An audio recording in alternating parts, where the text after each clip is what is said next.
Le Conseil des ministres a auditionné, conseil dans le cadre de la visite d'État de 5 jours du président de la République Alassane Ouattara dans les régions du Kabadougou et du Folon à partir du 20 mai 2015, c'est-à-dire ce mercredi.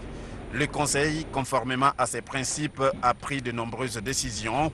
Lors du point presse, le porte-parole du gouvernement a insisté sur le projet de décret portant réorganisation et fonctionnement des rois et chefs traditionnels de Côte d'Ivoire. Ce décret définit les modalités d'organisation et de fonctionnement de la Chambre nationale des rois et chefs traditionnels.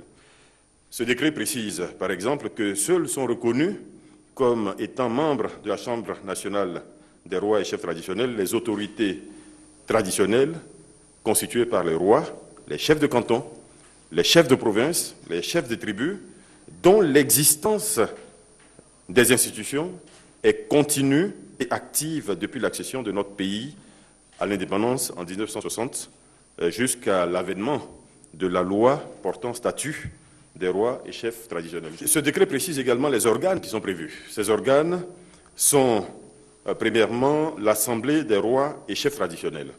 C'est une assemblée importante puisqu'elle va être constituée de 2 représentants de tous les départements de Côte d'Ivoire. Cette assemblée va être complété avec un directoire qui va être l'organe exécutif. L'Assemblée, c'est l'organe de décision.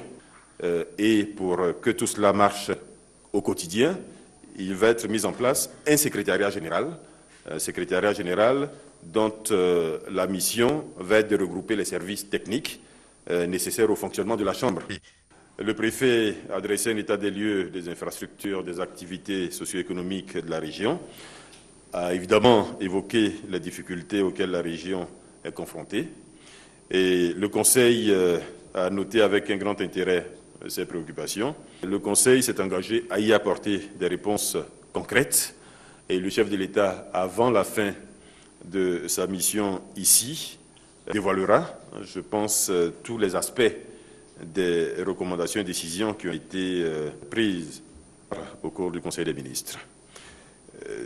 Ces mesures vont contribuer à redynamiser l'activité économique dans la région, vont contribuer à améliorer les conditions de vie des populations, vont contribuer à améliorer les infrastructures, par exemple, vont permettre aux populations de disposer de plus de ressources.